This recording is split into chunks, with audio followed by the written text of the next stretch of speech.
Hello again, folks. Today we're going to be covering section 9.1.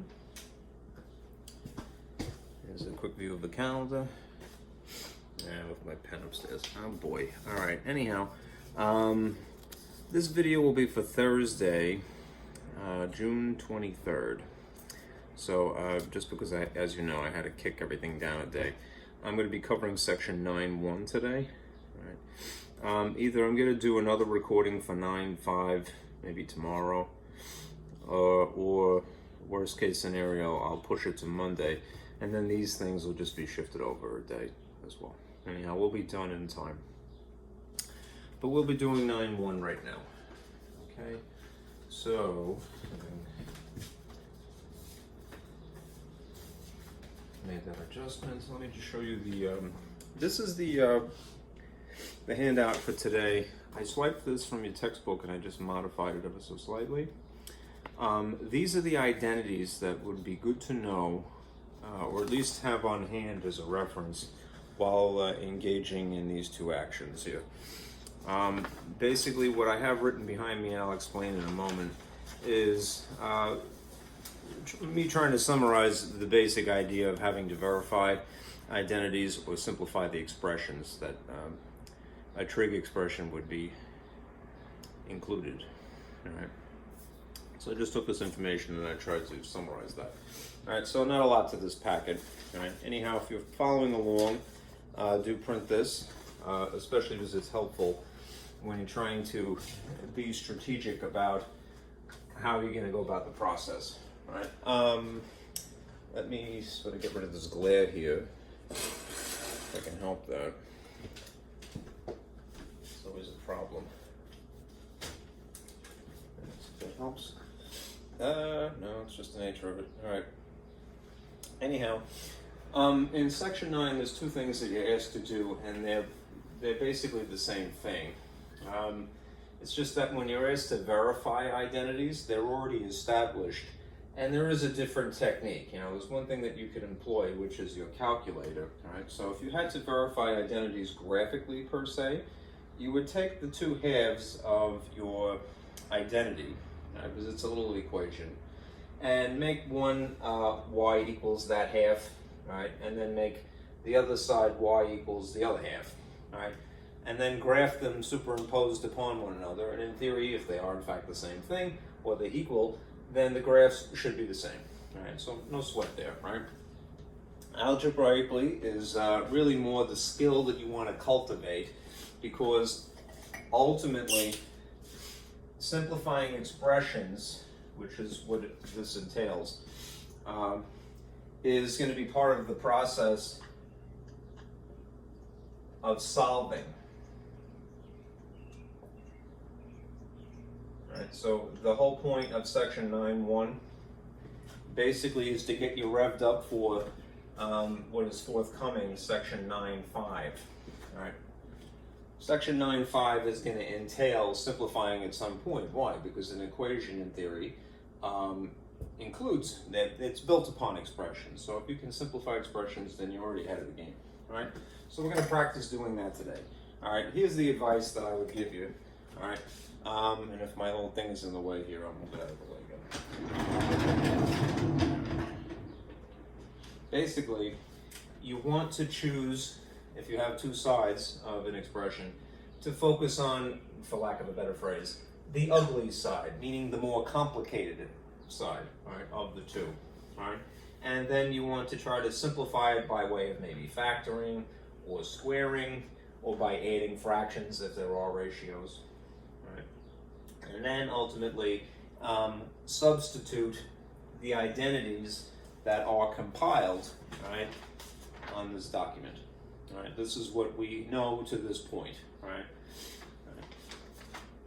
And then, failing that, if you can't make much progress, one thing you could always do, strategically so, is to convert things to cosines and sines. All right.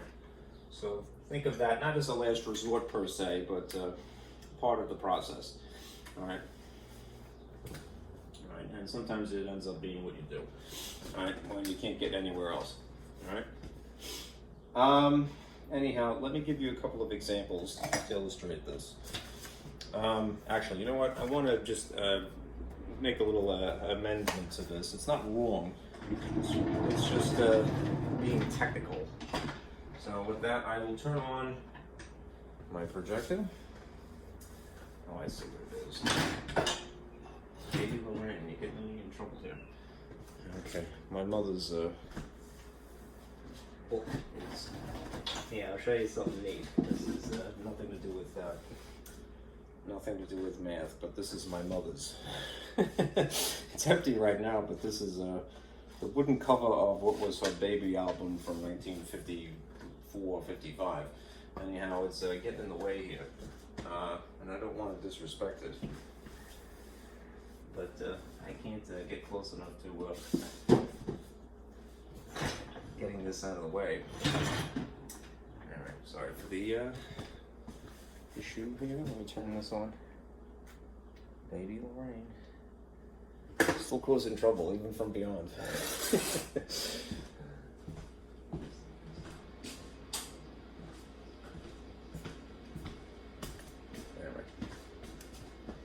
Turn that off.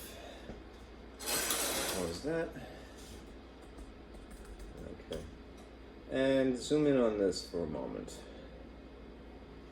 These again, and just like anything, it would be good in the long run to commit this information to memory, but that isn't immediately expected of anyone, and you could always have the resource immediately next to you, right? Why try to memorize anything? Only for the reason that it would make you a little bit more strategic about the process, especially when you're trying to simplify things.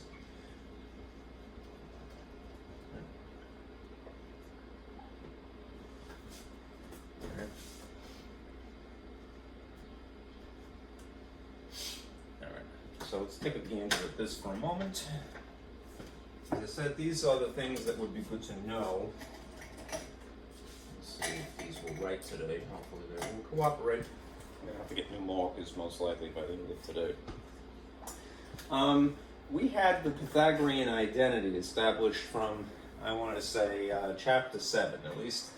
This incarnation of it, cosine squared plus sine squared equals 1.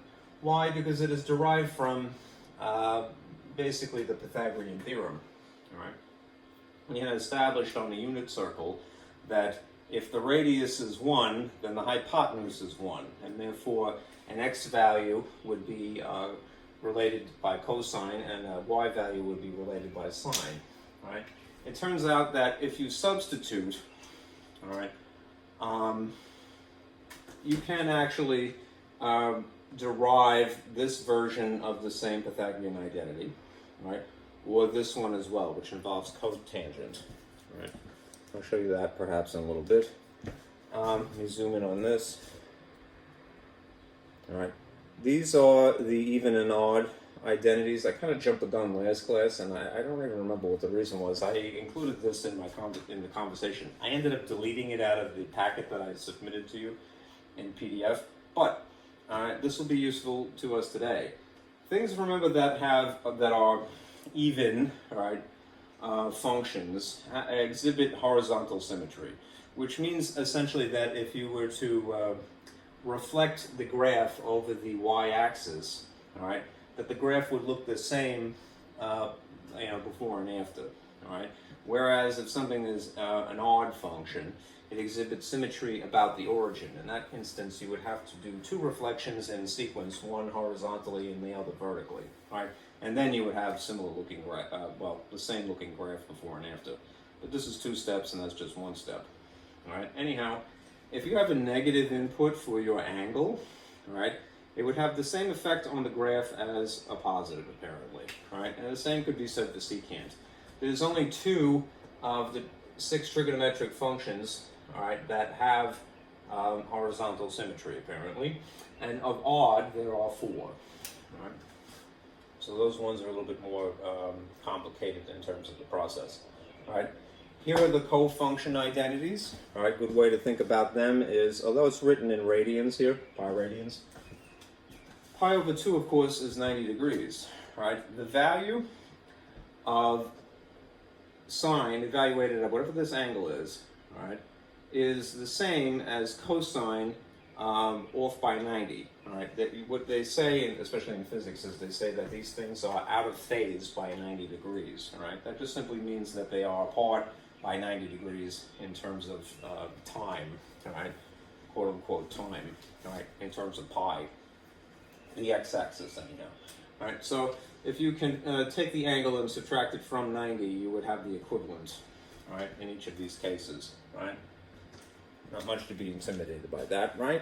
All right, then there are these. These are going to be especially useful today. This is the part that I wanted to annotate, really. It's not wrong to call these, they group together anyway. I stole this from the book, but I need to be a little bit more specific about two of them, all right? They're reciprocals, all right? The reciprocal of tangent is cotangent, all right? The reciprocal of cotangent is tangent, of course. All right, the reciprocal of secant is cosine and vice versa, and the reciprocal of sine is cosecant and vice versa. All right, these incarnations of tangent and cotangent, respectively, are referred to by as quotient identities. So that is the only thing that I would alter, an addendum, if that is the correct phrase. Quotient identities. Okay, if you want to be technical. All right, they are nonetheless the equivalent of tangent and cotangent, and they are, in fact, as you can see, reciprocals of each other. Okay. So those are good to know, and we're going to use them a lot when we're in the process of either verifying or simplifying. All right, so definitely want to print that, all right, so that you have it on hand. All right. Okay. I think at this point I could probably turn this off. So I'll do that, and I'll walk you through these examples and turn on the light, as light is good in this case.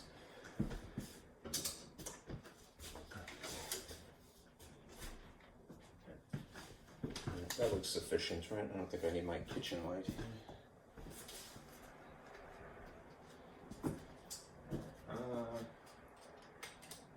Some older black markers, which I'm hoping will cooperate.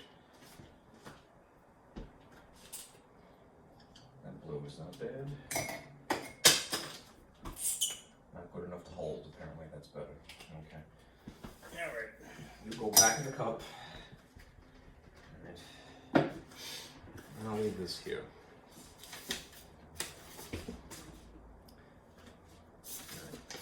Let me show you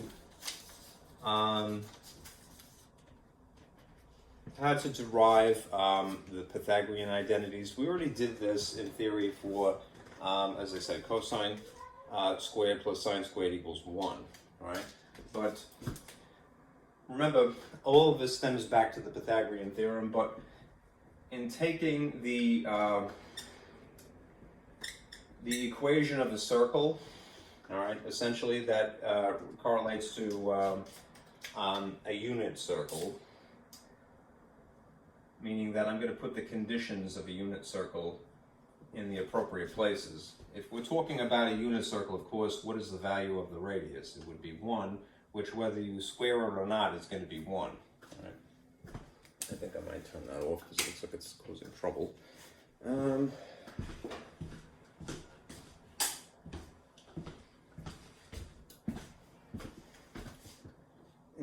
right, that looks like it's okay. All right, so x squared plus y squared equals 1, all right? Now, a picture would help, all right? If, in fact, we have a unit circle, I'm going to have to put something down. All right. And we were to draw a triangle in it, a right triangle. All right, first of all, the radius would be equal to 1, right? And if there is an angle here, I'll just call it theta because I like theta, then the dimension of x, all right, would be r times cosine of theta, right? Cosine is adjacent, which would be the x dimension here, basically along this edge, all right, over r. So if you wanted to solve for x, you would move the r from, say, here to there. All right? If, again, the conditions of a unit circle are applied, the r value would be 1, and therefore it would just simply be cosine in the case of a unit circle. X is equal to cosine of theta. So that means that you could substitute, this is a terrible marker. Okay. That means you could substitute. So, geez, I hope I didn't put the wrong one away.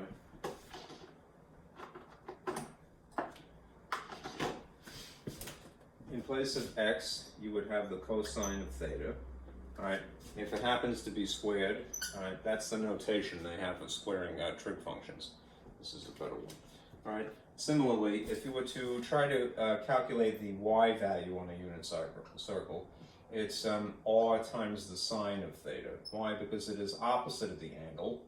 All right. So it's the edge this way, and the ratio of sine is y in the context of, a coordinate plane, y over r. So if you solve for y, you move the r to the opposite side of equals. Again, if you apply the conditions of the unit circle, that means it's just 1 times sine, right? So it's the same as simply saying y equals the sine of theta in that case of a unit circle. So that means that you would substitute sine squared of theta in here, this still added, and that's 1. Right, that's the first of the 3 Pythagorean identities. All right, at least versions of it. All right.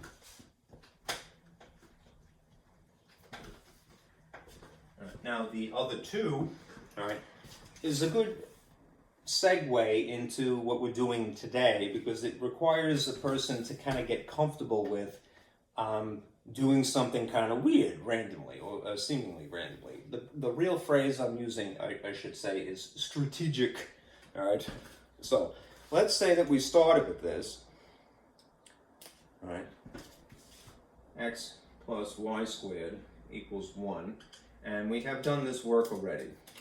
All right, of incorporating trig identities here in each of these respective places. All right. And now I want to, say, derive this second incarnation of the Pythagorean identity, right? In order to do that, right, basically what I have to do, right, is multiply this entire thing by something strategic. I think I spelled that correctly. Something that's going to change the appearance of this, right? Right. What would be the easiest trig function to multiply by here and here? Would be something that looks remarkably similar to them, right? Either cosine or sine, but maybe not in that particular arrangement. Perhaps, what if I multiply by its reciprocal? Right. Say I multiply by the sine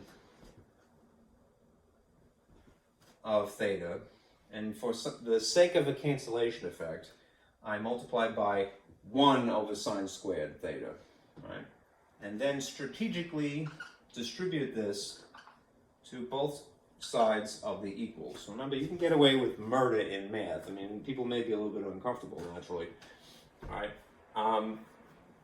But you can get away with murder in math if you're consistent. So even if it seems like you've randomly, right, it isn't really random so much as it is strategic, pulled something out of nowhere and then applied it to this. The strategy is that you want to produce a cancellation effect in maybe one case, and you want to make one of the other trig functions that have not been mentioned, say cotangent or cosecant or secant, right? Let's see what happens as a result of applying this something strategic here, here, and here, right? And because it's a fraction-esque looking thing, a ratio, when you apply it to cosine, the effect is this. Right?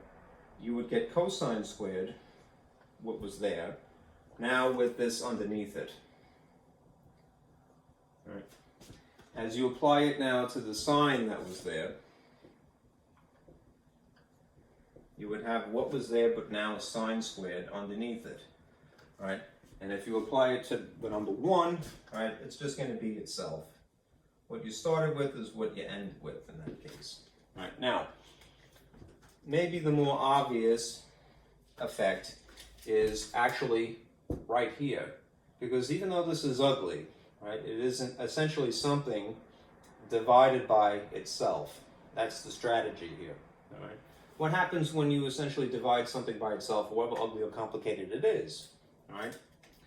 It reduces to, or it simplifies to, the number 1. All right. All right. Although it is in a bad arrangement, perhaps, there we have what we want already, one chunk of the 3. All right, the number 1. All right. So, in this case, we could remember the quotient identities from the lower half of the sheet, right? What is the, I know that this is squared right now, but if you wanted to, right, you could more or less factor it by putting the 2's here, all right? Putting it outside the parentheses here, all right, would just give you cosine of theta over sine of theta. Right. It's sort of like distributive property, but it is applying an exponent here, sort of backwardly. Anyhow, the cosine of theta over the sine of theta happens to be which of the quotient identities, i.e. reciprocals, and happens to be cotangent. All right. If I now put the 2 back, then now it's squared, so it's cotangent squared of theta plus 1, all right, equals. Now we definitely have a reciprocal here. Right? Again, if you wanted to, you could move the 2 out of place, but the effect is going to be the same either way. All right? If you had 1 over sine by itself, you would have a cosecant. Right? So if it's sine squared, ultimately it's going to be cosecant squared. Right? All right? And there you have the second of the Pythagorean identities. All right? A similar thing would happen. All right, I know that this is not arranged the same way. The 1 in the copy is over here and cotangent is over there, but it doesn't matter. All right, they're the same thing. If, on the other hand, you wanted to derive this one, tangent and secant, what you would do differently is you would strategically distribute not 1 over the sine squared of theta, but 1 over cosine squared of theta. And the effect would be that this would cancel to 1, and that would be tangent instead. Right? And then it would be secant over here. Okay? All right, this is, you know, as I said, something of a segue into what will happen a lot in this section, which is substituting available identities strategically.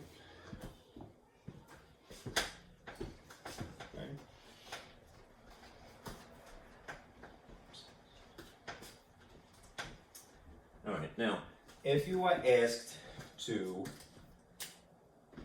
verify graphically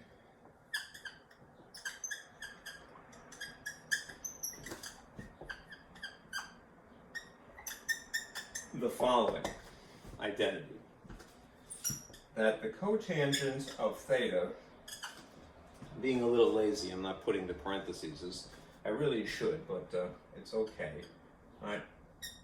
Verify that these are in fact reciprocals of one another. All right.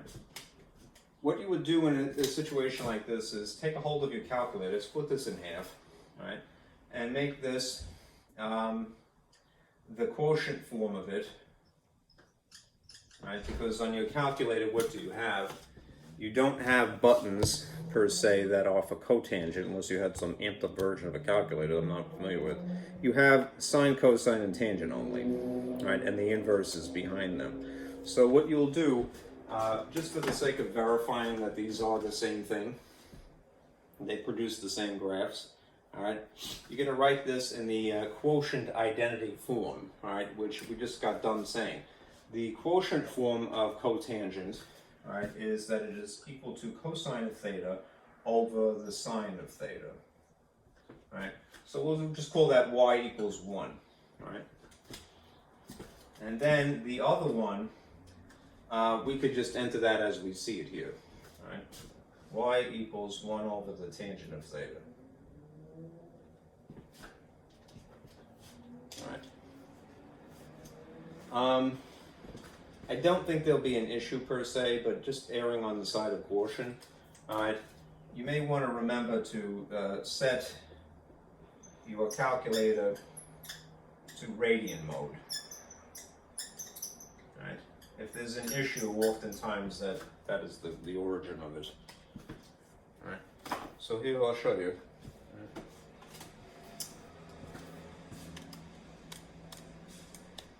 Okay.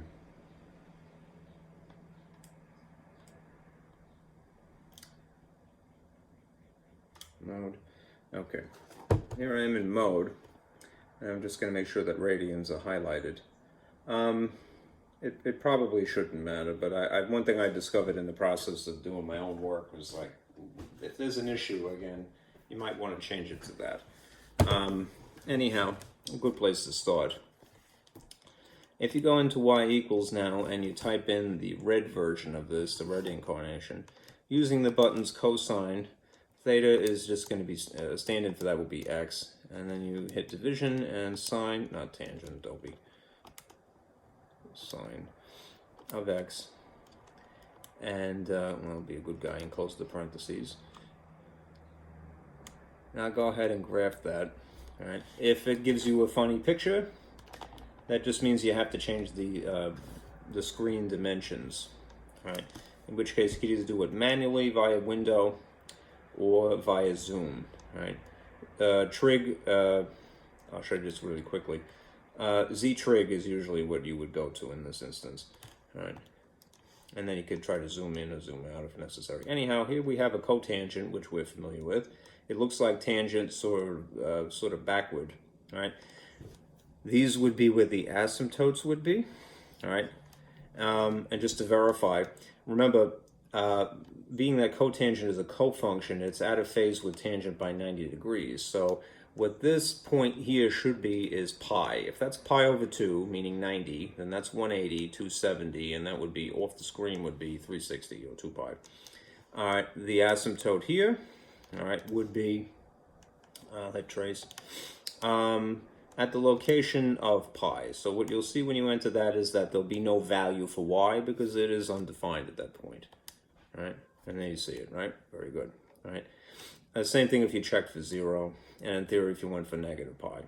Now if I go back in here, as I said, and then to verify graphically that these are the same picture, when you have the calculator superimpose the pictures upon one another, there'll be no obvious change. All right, so I'm going to put 1 over tangent of x, and we'll see if this is the same thing. All right, hit enter here. And graph it. Sorry. There's a little clock in theory. No change in the picture, right? Now, if you wanted to, just erring again on the side of caution, you can go in here and delete these, clear it out, and then just graph this one. And you'll see it goes through the same process of drawing what would be a cotangent. And then you could verify what the asymptotes would be. Again, this should be an asymptote along the y-axis, that is x equals 0, and at pi. All right, so I'm going to hit trace, and hit secant, and then pi, and then it will give me no value for y, because again, it's undefined at that point. All right, see, very good.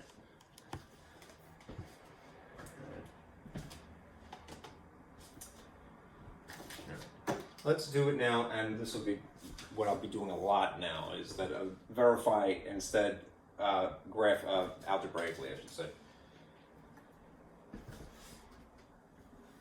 Different things of varying complexity.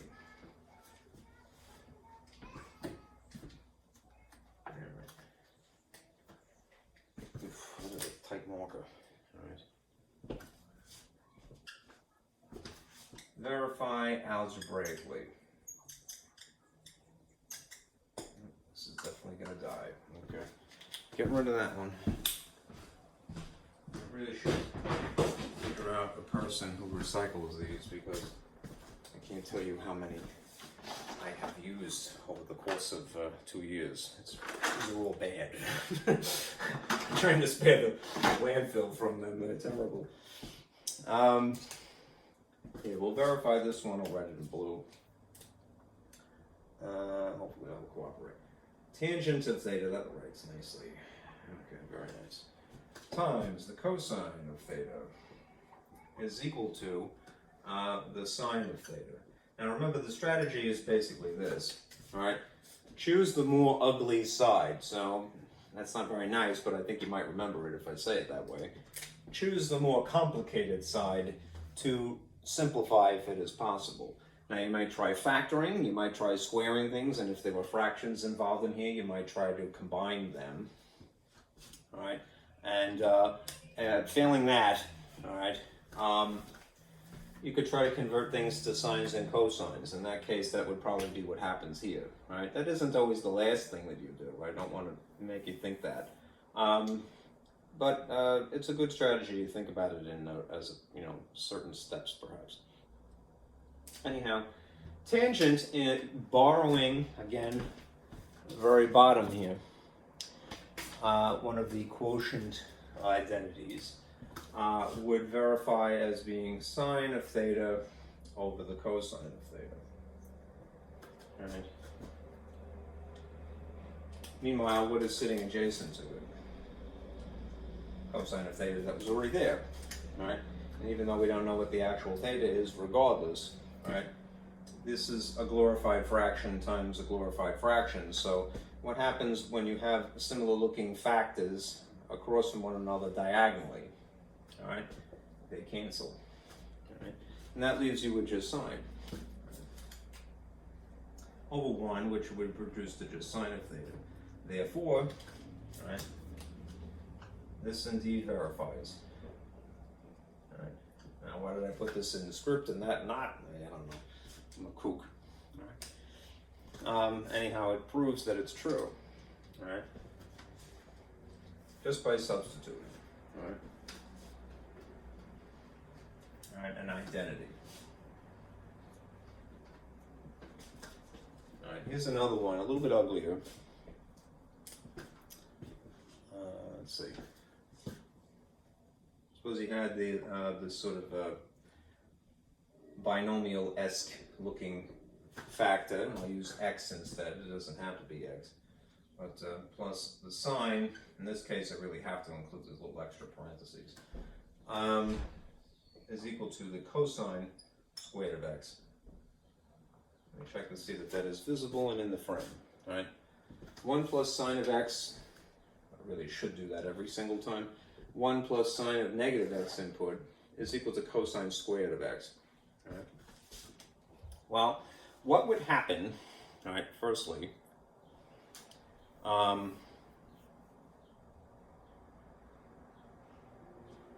if we took into consideration the even and odd identities, since we have a negative input here. All right, take a look at this point here. Sine, whether it if it has a negative input for the angle, is equivalent to a sine with a regular positive input, but with the negative on the outside of the function. Those things would produce the same picture. All right. Anyhow, what that means is that before I start, distributing, perhaps, what I could do is rewrite this chunk here as 1 minus sine of x instead. Okay. And yes, again, my focus is on this more complicated, i.e., ugly side. So, with that one alteration, considering that this is apparently an odd function, all right, 1 plus the sine of x can now be combined via FOIL, right, distributing each of the parts as we would a regular binomial times a regular binomial. So if I do the first times the first and the outside times the outside, that's FOIL, right? And then the inside times the inside and the last times the last, we'll see what we get. There's going to, being that these are so similar, because they are almost the same except for the signs, this is going to behave, right, very much like, remember the good old difference of two squares form of factoring, right, in which there is a cancellation effect of the middle term, right? What would you get? 1 times 1, if you did the work, is 1, of course. 1 times negative sine is just itself. You could put the 1 if you like as a coefficient. Sine times 1 would be the positive version of itself here. And then sine times sine would be negative sine squared because of the combination. All right. Now look what you get in the middle, right? Just as in the instance of difference of two squares, all right, there's going to be a cancellation effect. So something minus itself goes away. This reduces it to 1 minus the sine squared of the input x. Right? Now, this happens to be Pythagorean. Right? It is perhaps arranged a little bit differently, but I'll point to it here. The Pythagorean identity that involves sine and cosine, at least, is the sine and the cosine on the same side. But what if you moved sine over the way the 1 is, right? If it's positive here, it would be negative there. So therefore, 1 minus sine squared, it is what it is. It's cosine squared of x, right? Verifying the other half of it. Okay? There's too much glare. I don't like that.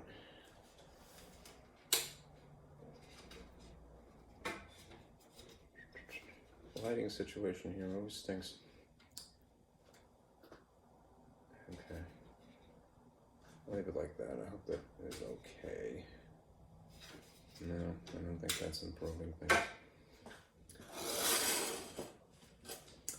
Alright. Moving on.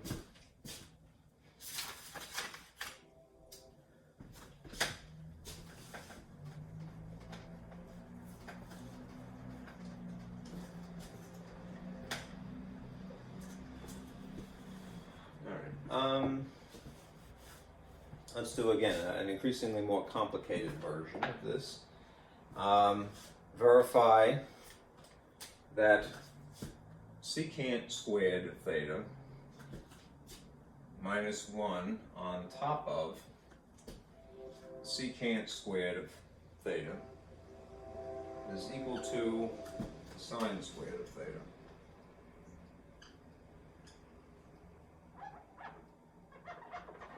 Funny looking theta, but so be it. Okay. Alright, now, again, have this on the ready. Alright. Secant squared of theta minus 1 in this peculiar arrangement, alright, would equate to tangent. Right? If you rearranged that version of Pythagorean identity that involves secant and tangent per se, what that would basically look like is moving the 1 from over the side where tangent is over to the side where secant is. And in a reduced version of it, right, unless it's 2 terms here versus 1, it would end up being tangent squared. Right? That means that this is still sitting on top of, though, what was there, secant squared of theta. Put that on the side.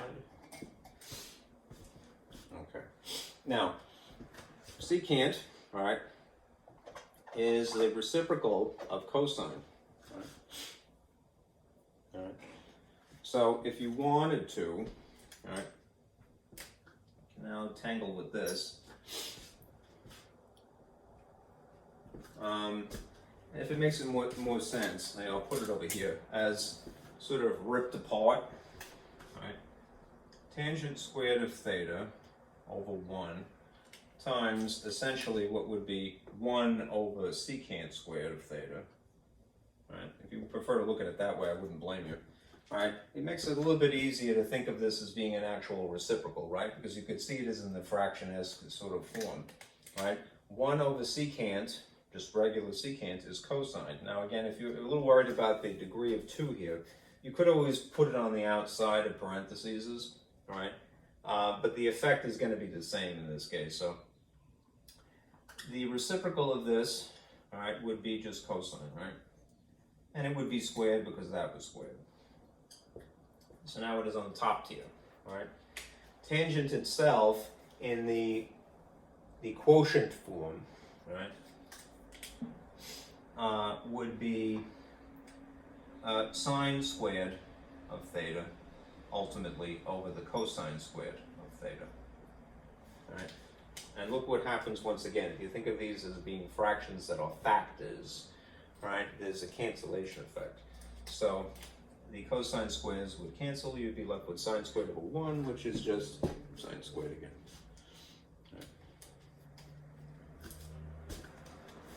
Here's a slight change in the instruction here. What if you were asked to create an identity, which is a weird thing perhaps, but kind of a fun mental exercise, given specific conditions?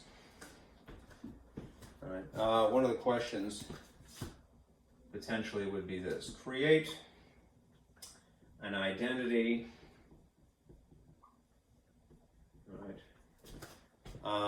for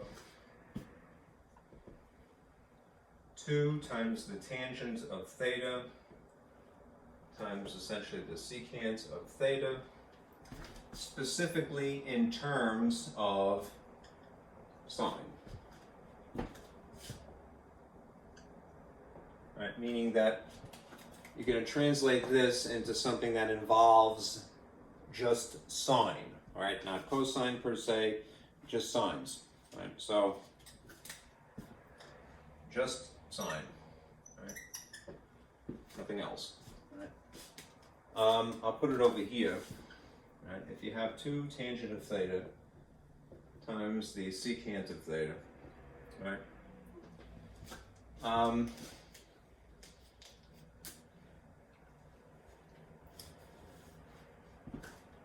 Secant would automatically be 1 over cosine, right? And there may be several ways to do this, but that's the first thing that occurred to me, even though I'm looking for that ultimately. Right? This would be 1 over cosine. Anything that is those other 3, cotangent, secant, or cosecant, the bottom 3, if you will, of the 6 trigonometric functions, you try to ultimately translate into sine and cosine especially, and if necessary also tangent, right? Because that will go to sine and cosine itself. Right? Now, what about tangent though? Tangent can translate into sine of theta via the quotient identity over the cosine of theta. And meanwhile, there is still this free-floating 2 here, don't forget that. And these are all factors because they're bunched together. Now, you can compile them, right, as if you multiply the tops by the tops and the bottoms times the bottoms. And the effect in that instance would be, you'd have 2 times sine of theta on top. And on the bottom, you'd have cosine times itself, which would be cosine squared, right? Now that's still not quite the whole 9 yards, because you want to just have just sine and nothing else, right? But there is the Pythagorean identity that we could take advantage of, right? So cosine squared plus sine squared equals 1, right?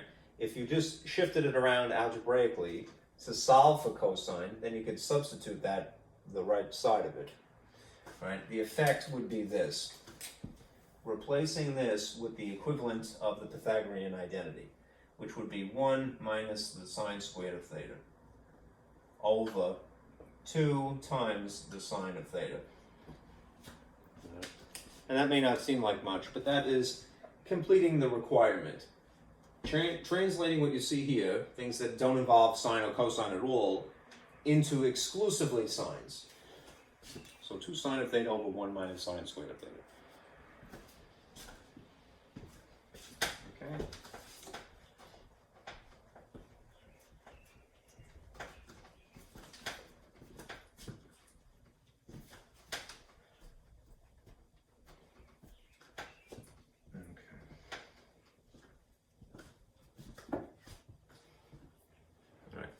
A couple more of these, and I'll stop. Those are my markers here in my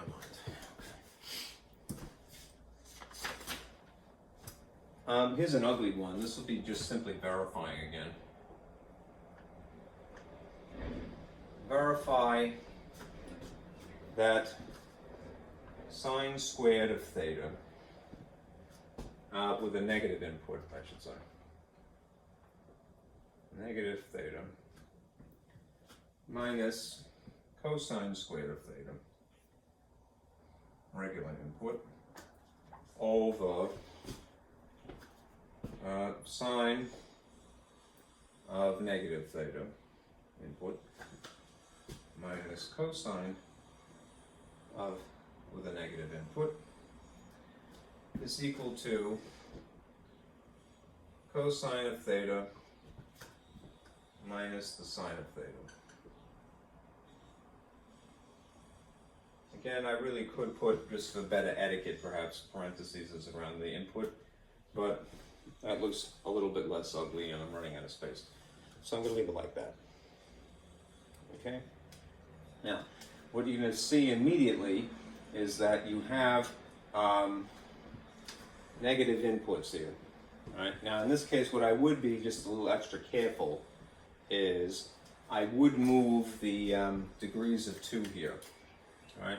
The alternative way of writing each of these things, right, would be like this. Initially, like that. Right? So that you're just sort of pushing the degree of 2, the square of the exponent of 2 here, just to the outside. Why? Because we have established, all right, an even function identity, all right, an odd function identity for sine specifically, in which the sign of a negative input itself could be translated into this. A negative out in front with just an ordinary positive input, right? And in that effect, then, as an afterthought, it would be a little bit easier, perhaps, to apply square to the function, and then, in theory, to what would be the equivalent of a coefficient up in front of, like, 1, right? When you square a negative, you end up with a positive, which means that the effect, at least here, is that this is just sine squared theta. The negative goes away entirely. Okay. What is adjacent to it is what was still there, minus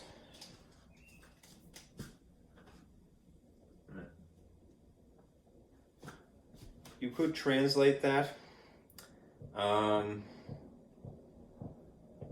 mean, if you really wanted to get crafty, I think it might overcomplicate things. So no, leave it alone.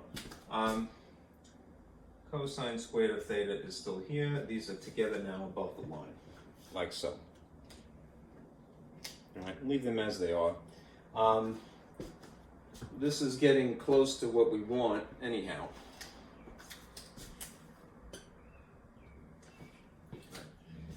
Let's straighten up the bottom because there's going to be similar effects here and here.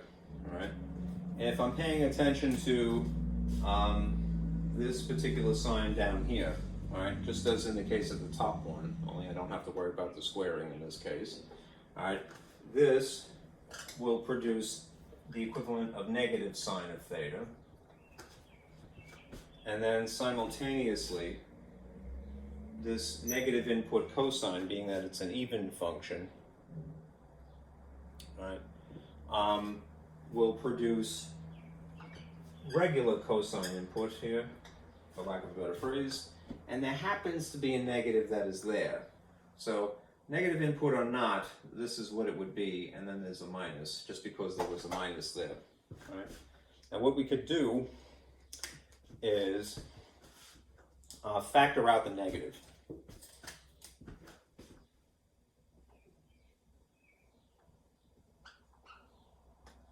Mostly when you're factoring, you don't bother to factor out 1, right? A coefficient of 1 that in theory would be sitting here and sitting here. It's one of those things that math people don't bother to write of the 1s, right?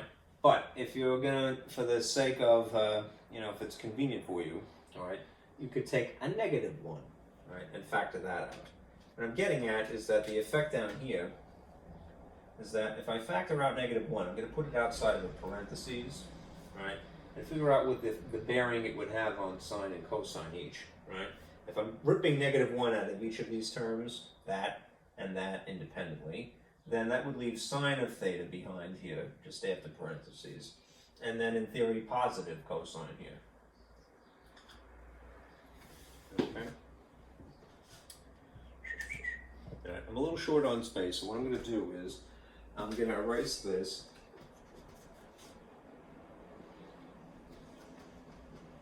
Leave the half that we want to get to, and continue.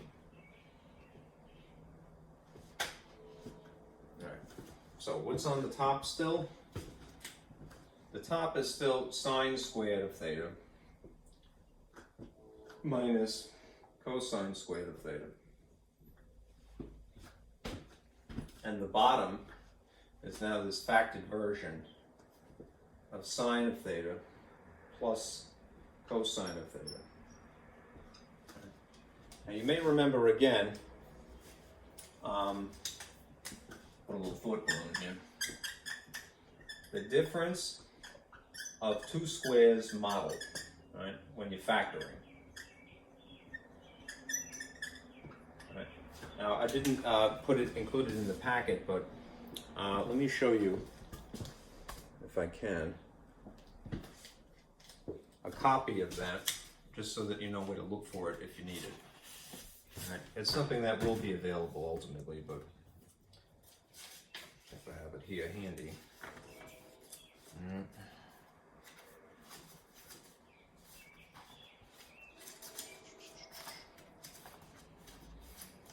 No. Ding Dong didn't think to do that. Okay. Well, I'll write it then. All right. The difference of two squares model that I'm referring to is part of the diagram that you have back from chapter 2. All right. Basically, if you have a squared minus b squared, the way that it would factor as two binomials, including using a's and b's in this model, right? And one of them would be a positive and one of them would be a negative, right? Now the reason that you would maybe like to produce something similar here is because although these are trigonometric, you do indeed have squares, and there is in fact a difference in between them. So what you want to do is basically think of these as being a and b, right? And then replace a's and b's with sines and cosines, right? So the effect is this, right? This would factor as sine of theta plus cosine of theta times the sine of theta minus the cosine of theta. I'm running out of space. Right? If you find that a bitter pill to swallow and you don't believe, and you should be skeptical of everything, of course, right? Then you could always distribute it to check it. Sine times sine would be sine squared, right? Sine times negative cosine would be 1 negative sine times cosine. And then when you distribute these two, you'd have the same factor, but it would be a positive incarnation of it. And then when you try to combine those two, there'd be a cancellation effect. And then hanging on in the end would be cosine squared minus. Right? So if you wanted to check distributing this via FOIL, you could, and I promise you, you will get that. Right? Anyhow, difference of two squares, chef's kiss. You use it a lot. All right. So don't forget that good stuff. All right, factoring techniques. It will be revisited. All right, that is just the top. Meanwhile, we have this -1 down here, and this factored version of the bottom. Because it is in factored form, we can get away with canceling out one of these two binomial-esque trig things, for lack of a better phrase. Get this out of the way. And that could be very satisfying, right? if I bother to factor out -1, what I'm left with as a red factor here is sine of theta plus cosine of theta, which matches this one just here exactly, except for the color, right? That means that this factor would be canceled by this factor, because it's essentially dividing something by itself. And that leaves you with sine of theta minus cosine of theta over -1. All right, that's the remaining factor here. So if you want to, all right, what you could do is give them each a denominator of -1. All right, kind of think about it like that, and simultaneously like that. And what do you end up with? A negative divided by a negative gives you a positive cosine, all right? And a positive sine divided by a -1 would give you a negative sine, ultimately, right? This is kind of fun. I mean, like, once you get comfortable with this, and again, you have certain information either available or committed to memory, you get more and more strategic. Right. All right, let me do a couple more of these.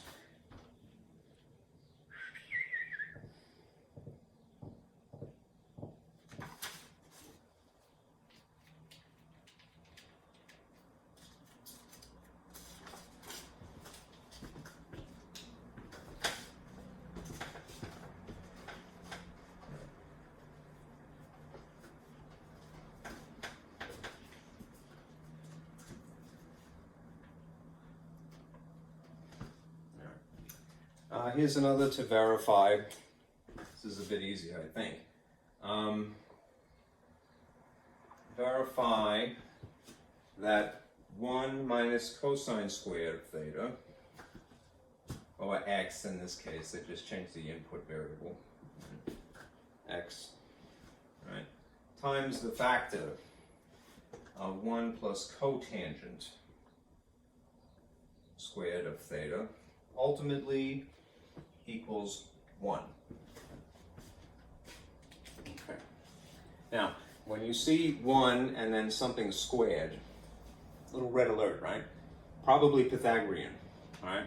It just so happens that this is the Pythagorean identity involving cosine and sine. Specifically, in this arrangement, 1 minus cosine, this would be equal to sine squared of x. Okay. Then there's this one. 1 plus cotangent squared. Right. This is already arranged exactly the way that you see it here. 1 plus cotangent squared is cosecant squared. Right.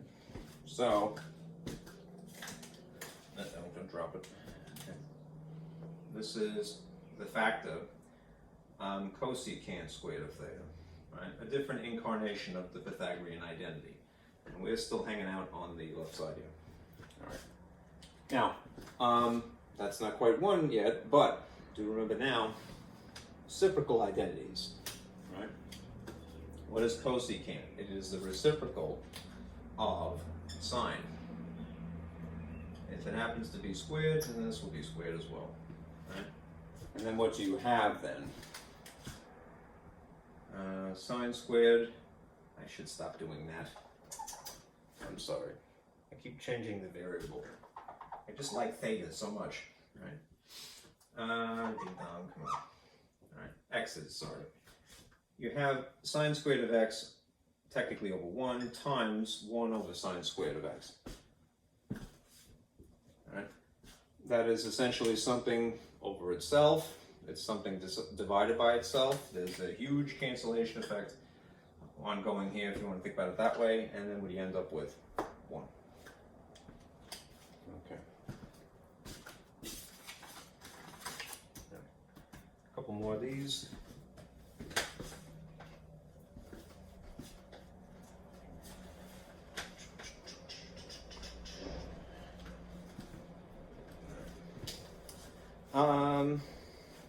This is interesting, this question.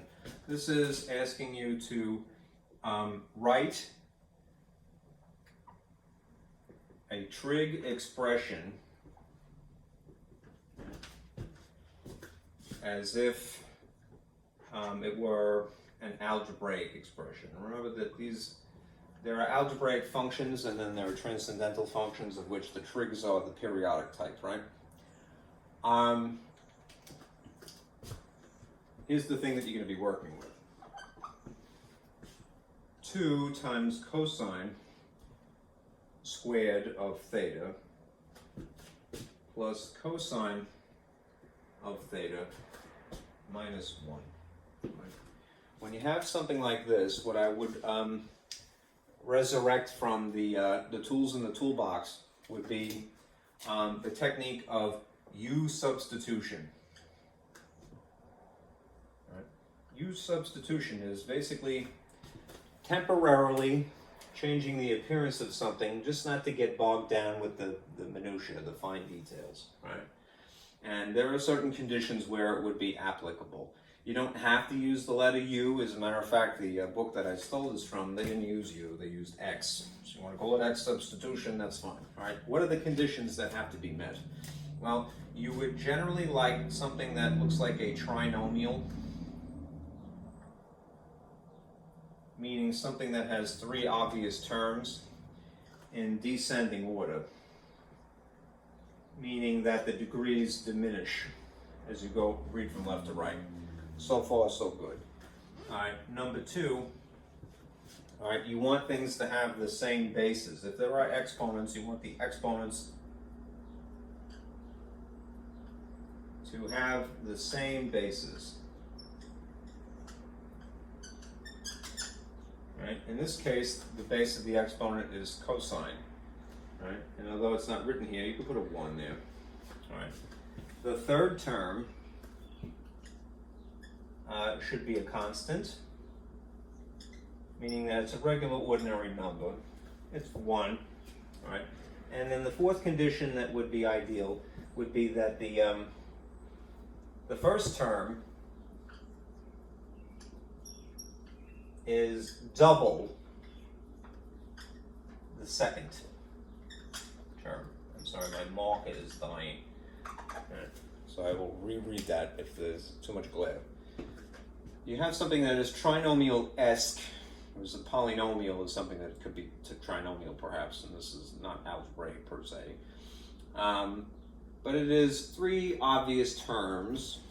So trinomial-esque, right? Separated by pluses and minuses in descending order, meaning that the exponents will diminish out of existence or seemingly disappear. The exponents themselves should have the same base. In this case, it's not a letter, it's a trig function, but they do. They have the same bases, anything that has an obvious exponent. The third term should be a constant. There it is. And then the first term is double the second term. So the easier type of problems are just 2 and 1, but it could be 4 and 2 in theory, anything doubled. All right. So this is cool. All right. If it were true U substitution, you'd use the letter U. All right, but it doesn't matter. If you want to make it look very algebra-like, all right, let's go with X, say for example. All right. What you do is you gravitate over to the middle term here, and you go, okay, I'm going to say that this represents X. Right? And then I try to translate the term over here that is squared using that. Right? So if I'm saying essentially that X is equal to cosine, right? Then if I have cosine squared, what I'm going to say here is that this is 2 times X squared. Okay. All right. There is one little trick that I have to put here, because I'm a dingbat. All right.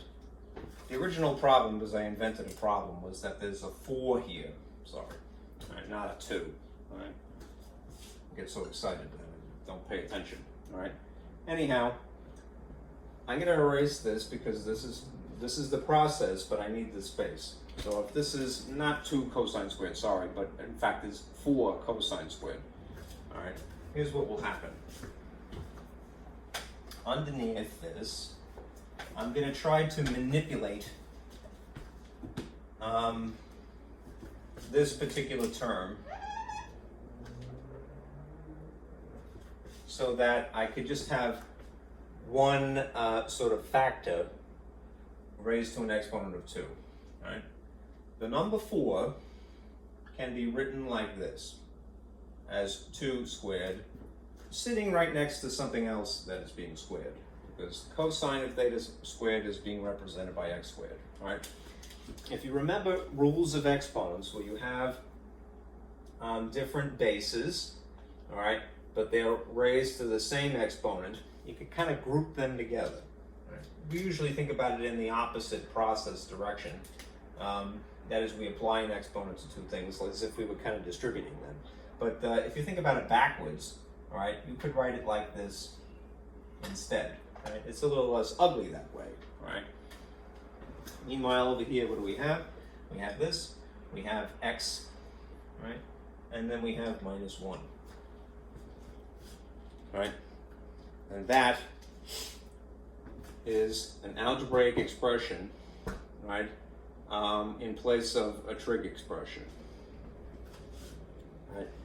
Why bother to do this? Right? Aside from being demanded, it's put upon you. Again, in the long term, this is section 9.1. All right. The reason why we're going through this exercise is because this can be factored. All right. We want to, if we have to solve an equation, one of the techniques of solving equations is factoring and then applying the zero product rule. So if you got it to something that is you're more comfortable looking at, right, then it's easier to factor in theory, right? And therefore it is easier to solve. If this was like equals 0, it would be great, right? All right. So that's that real point of this exercise. Okay.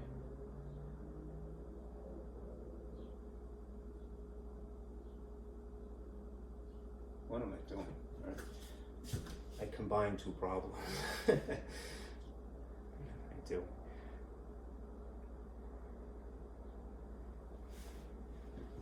4 times 2. Yeah, it's a coincidence, but it actually works. Okay, that's cool. Jeez, what a dummy. Why did I do that? I'm looking at my notes here. Although this is correct, all right, I actually combined two different problems when I was writing this. I'm sorry. All right, just let me make sure that it's all good. All right. Yeah, it looks like it's fine. All right. It was originally 2 cosine. I added an extra feature. All right. All right. Let's leave it at that. All right. This is correct. It's just I merged together two problems that I shouldn't have. All right. 2x squared. All right. All right. What I should really do is verify that it is in fact factorable. All right. All right. But leave it alone. Right, yeah, I'm sorry.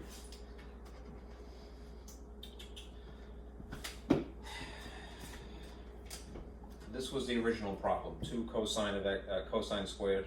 All right, there was no 4 here. I'm looking at a different problem. All right, so that's sufficient, right, like that. All right, sorry. All right.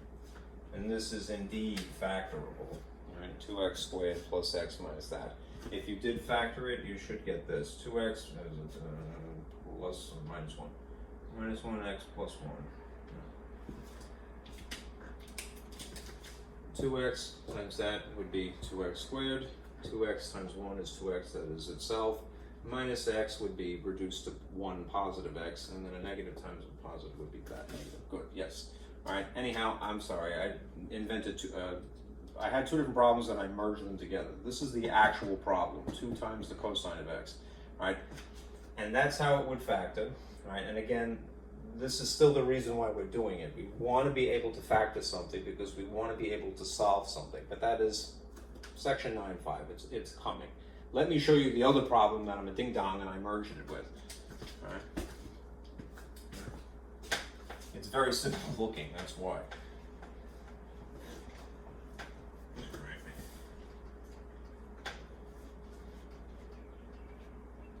Coffee in my diet. All right, take a look at this. You'll see what I mean. Suppose someone asked you to factor this right off the bat. It said 4 cosine squared of theta minus 1. Now here you don't have something that is trinomial-esque, it's binomial-esque, because two obvious terms. All right.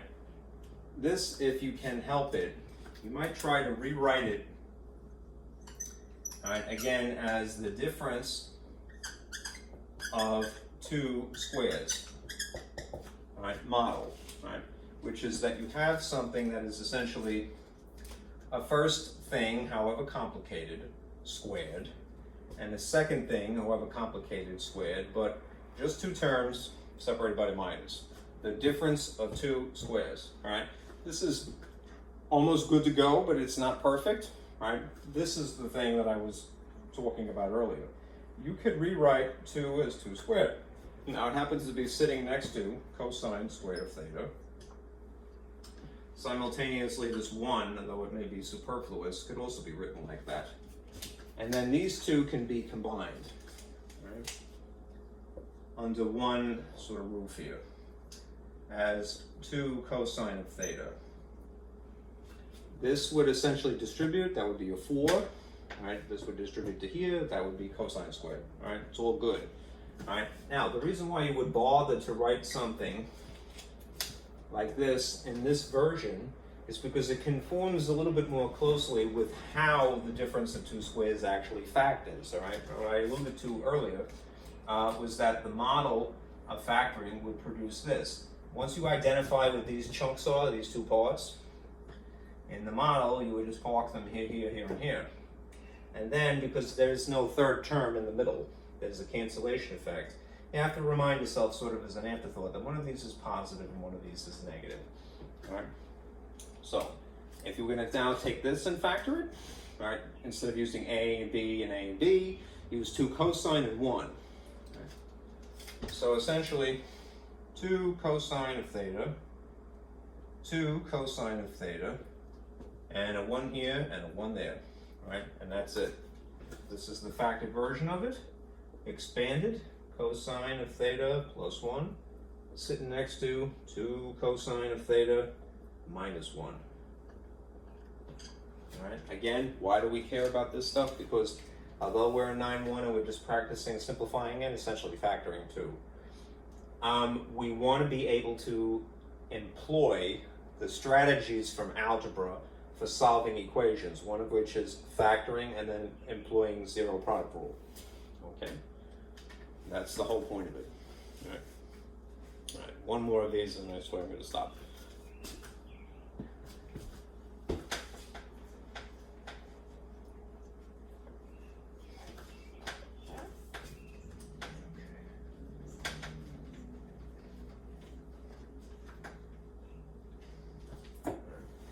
Here's the last thing.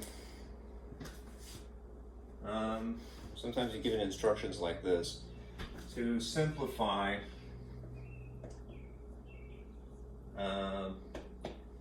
by substituting.